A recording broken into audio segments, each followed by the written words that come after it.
Assalamualaikum warahmatullahi wabarakatuh. Saya seorang fisioterapis. Kali ini kita akan membahas tentang dunia kesehatan, dunia fisik, di mana banyak teman-teman masih kurang tepat melakukan atau permanasan di awal sebelum melakukan latihan fisik. Contoh seperti olahraga lainnya.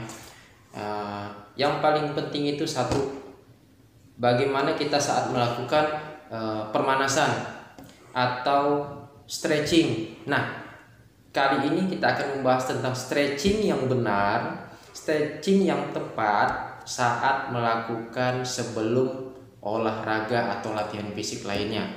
Nah, kita akan bahas satu persatu bagaimana gerakan apa yang tepat sebelum melakukan aktivitas fisik. Oke, kita akan kasih contoh untuk ini ya.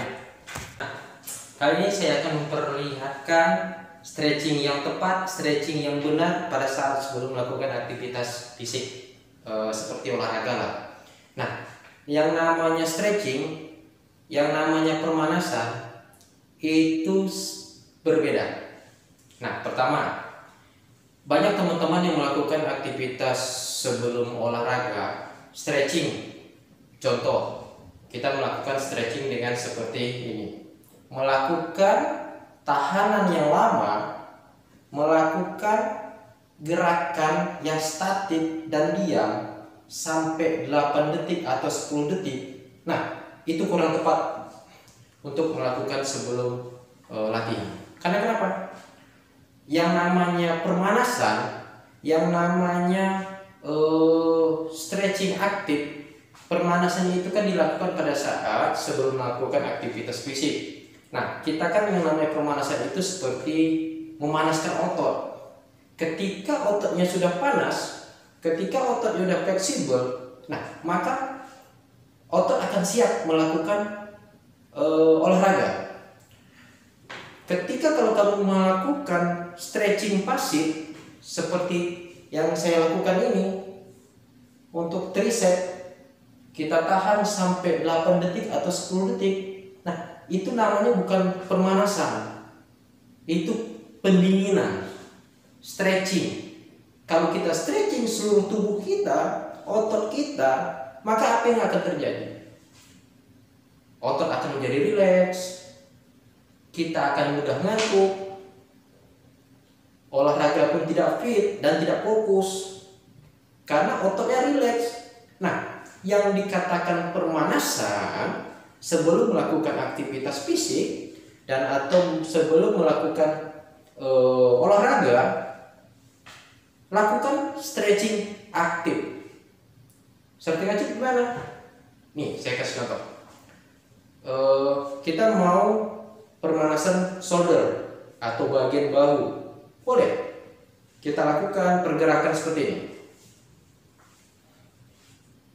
Kita putar lagi.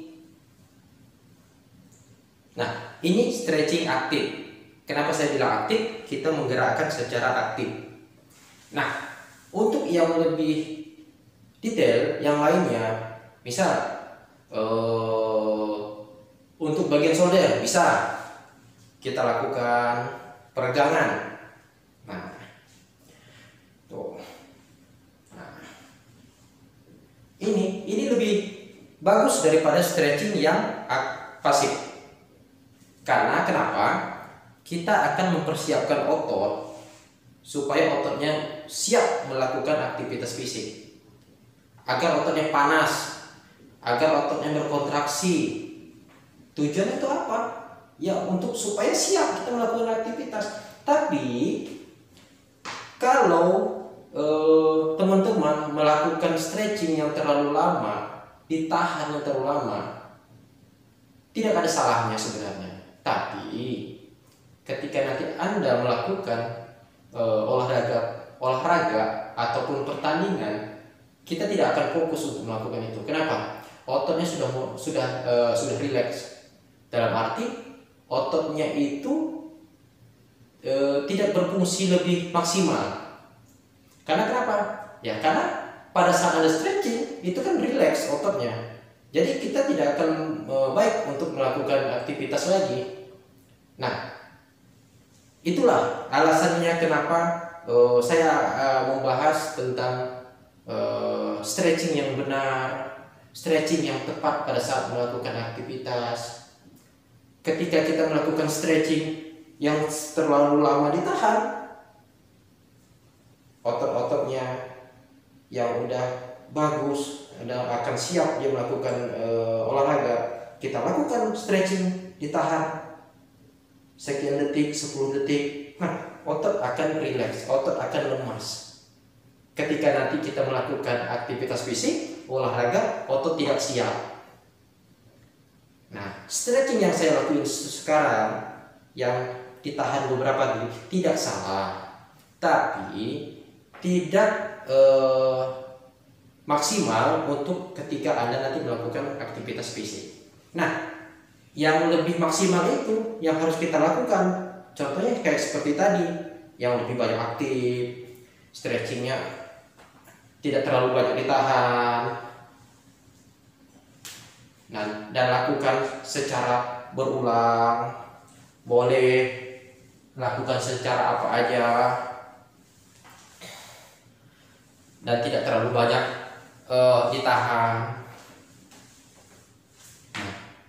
Apalagi boleh lehernya digeser kiri kanan, atas bawah, itu akan lebih baik daripada kita melakukan stretching pasif. Nah, alasannya tadi udah saya rincikan satu persatu kenapa ketika stretching ditahan terlalu lama itu tidak baik. Lebih baik kita melakukan stretching yang lebih aktif dan tidak terlalu banyak penahanan. Nah, ketika Anda melakukan stretching pasif, itu lebih baik ketika Anda setelah melakukan aktivitas fisik. Tujuannya berapa? Tujuannya untuk pendinginan. Ketika otot yang sudah kontraksi, otot yang sudah besar, otot yang sudah capek pada saat melakukan aktivitas fisik, lari, jogging, gym, push up, sit up. Nah, pemain sepak bola, futsal, atau olahraga lainnya, nah itu lebih baik Anda lakukan pendinginan. Pendinginan tadi seperti apa? Boleh stretching, otot yang tegang di stretching akan lebih baik. Nah, akan lebih baik stretching pahanya. Boleh ditahan ketika Anda sudah melakukan aktivitas fisik. Tapi sebelum Anda melakukan aktivitas fisik, Anda tidak akan boleh melakukan stretching yang ditahan terlalu lama, karena nanti efeknya akan besar bagi Anda. Efeknya Anda tidak akan mendapatkan aktivitas yang maksimal, mudah ngantuk, mudah lelah. Tapi ketika Anda melakukan aktivitas fisik, setelah melakukan aktivitas fisik, pendinginan, boleh stretching semua anggota otot yang ada di tubuh Anda. Tujuannya apa? Untuk merilekskan dan memaksimalkan penguluran yang lebih baik. Nah, itu salah satunya, dan itu yang akan kita lakukan selama kita akan melakukan olahraga yang sehari-hari, maupun jogging maupun apa. Cukup itu bagi saya. Terima kasih. Semoga ini bermanfaat bagi teman-teman, bermanfaat bagi saya sendiri. Kita jadikan hidup sehat dengan olahraga. Yang olahraga pun belum tentu sehat, apalagi tidak olahraga. Ingat, olahraga pengobat segalanya. Assalamualaikum warahmatullahi wabarakatuh.